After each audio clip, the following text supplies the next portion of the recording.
Good morning, everybody, and happy Sunday. Welcome back to Trades and Gains, the show where the S&P hits record highs, the NASDAQ face plants, and Wall Street still finds a way to say, this is fine. 2026, it's still going to be amazing. I promise. Last week was basically the market doing the splits. The NASDAQ was down about 1.7% on Friday. The S&P down 1% Friday. The Dow, it barely shrugged, only down 0.5%, and yet somehow the S&P still managed to close at a record high on Thursday, because that's what we do now. We celebrate record highs like it's a coping mechanism for therapy at this point. And the vibes going into this week, simple. Rate cuts are here, data is back, and Trump is interviewing Fed chair candidates like it's The Apprentice, monetary policy edition. Now let's go ahead and start with the Fed. They just cut rates by 25 BPS, again, bringing the Fed funds to 3.5 to 3.75%. But the real story, it wasn't the cut. The real story was it wasn't unanimous. It wasn't even close to being unanimous. We had 3 dissents. One member wanted a bigger cut, 50 BPS. We can all guess who that is, right? I'll wait. Go ahead and comment below if you know. And 2 wanted no cuts, which is the Fed way of saying we lowered rates, but don't get horny about it. And that lines up with what people noticed about Powell. Not very hawkish. David Waddle even called Powell a chicken hawk, which is honestly the perfect description. Tough talk, but a soft landing. Now we have our next story, the 2 Kevins, Trump's Fed chair reality show. And this is where things get spicy. Reports say he's looking at Kevin Hassett or Kevin Warsh. And Trump literally told Wall Street, I think you have Kevin and Kevin. They're both great. Of course he does. It's like naming your next surgeon. We've got Dr. Kevin and Dr. Kevin. Both incredible, tremendous scalpel energy. The markets, well, the angle matters here.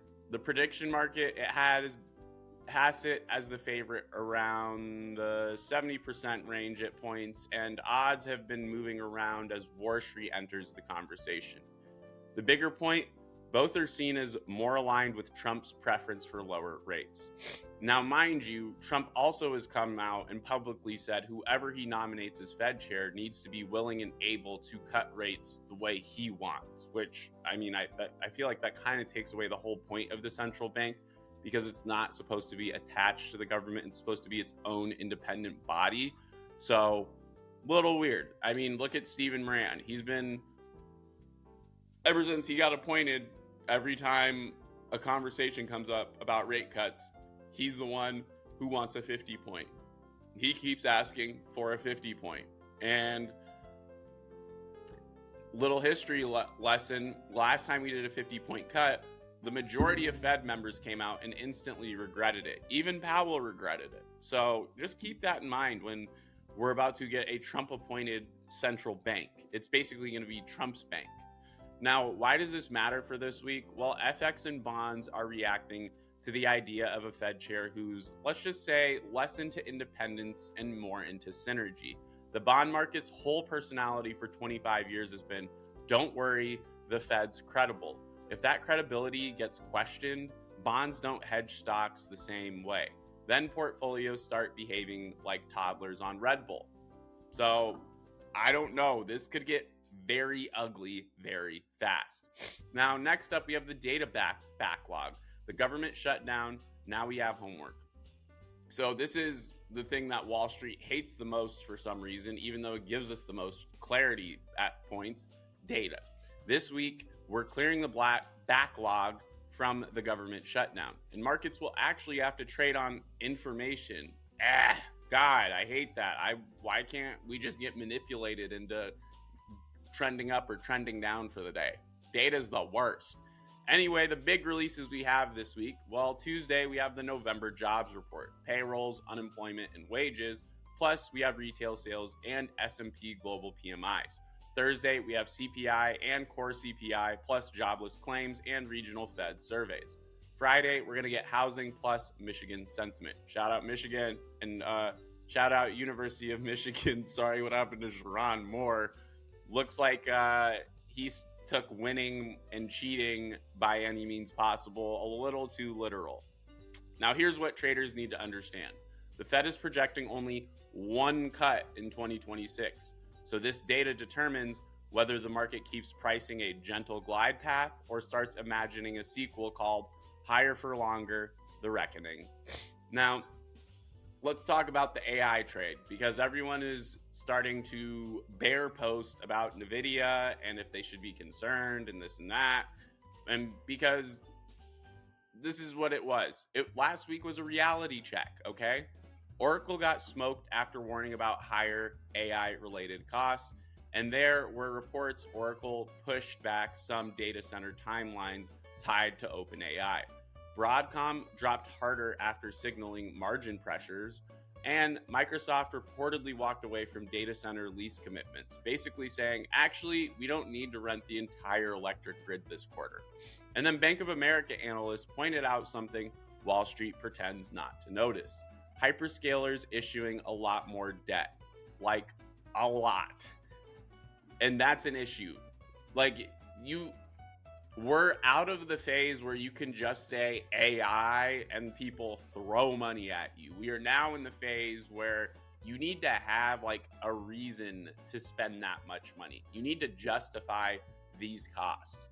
And if it's one thing we're seeing from OpenAI, the cracks are starting to form about how they actually make money.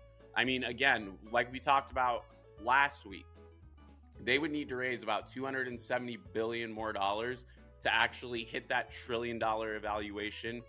And even if they did that, they would still be in the red. So that's one thing to keep in mind. This isn't we're out of the easy part of the AI conversation. Now we are getting into reality checks where people actually have to, do something. And this is why the AI boom's ugly middle phase is existing right now. Not AI is fake, more like AI is real and expensive, and someone is going to have to pay this tab at some point.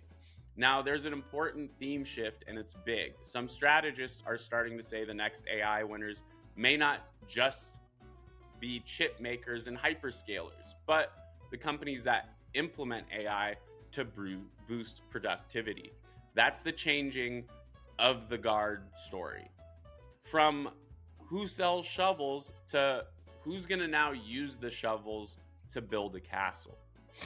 Now, we also have the weirdest plot twist that I didn't see coming this year. Energy stocks stopped following oil. Oil is down big over the last 6 months, and yet XLE is up. Why? Well, because the big majors have been cutting costs, cleaning up balance sheets, and setting up so they can still throw off free cash flow even if crude drops into the 50s or even worse. This is Wall Street's favorite story. The product is getting cheaper, but the profits might rise anyway. That's not an investment thesis, that's a magic trick. And also another reason why energy is going up is because of our story we just talked about, the AI trade.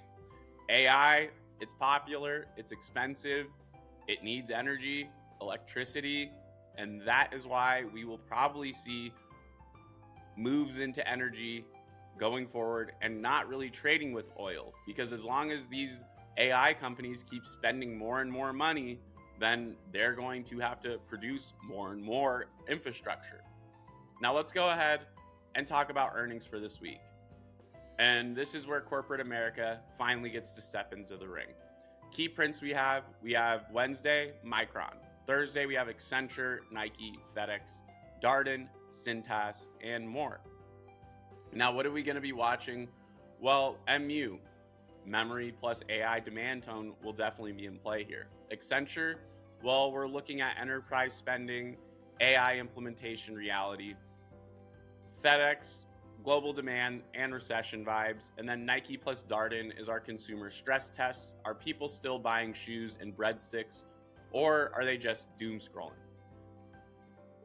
So here's your weekly outlook in one sentence. We're bullish on 2026 while trading a messy 2025 tape with a Fed chair reality show in the background. This week's data catalysts are data backlog clears is going to be a volatility risk. Fed chair headlines, bonds and dollar sensitivity, AI capex narrative is a rotation risk, and earnings confirms whether consumers and enterprise are still standing. And if you hear someone say this week should be quiet, that person is either lying or they've never seen a calendar. All right, DGens, that's your outlook for the week. If you want, I can turn this into a Q&A on live later. Let me know in the comments. We can talk about this on Monday on stream. It's up to you. Anyways, I'm Max Pitts. This is Trades and Gains. Make sure you like, subscribe, comment, leave your hottest take down below, and I will see you guys in the next episode. Maybe see you on stream later today. Have a great one.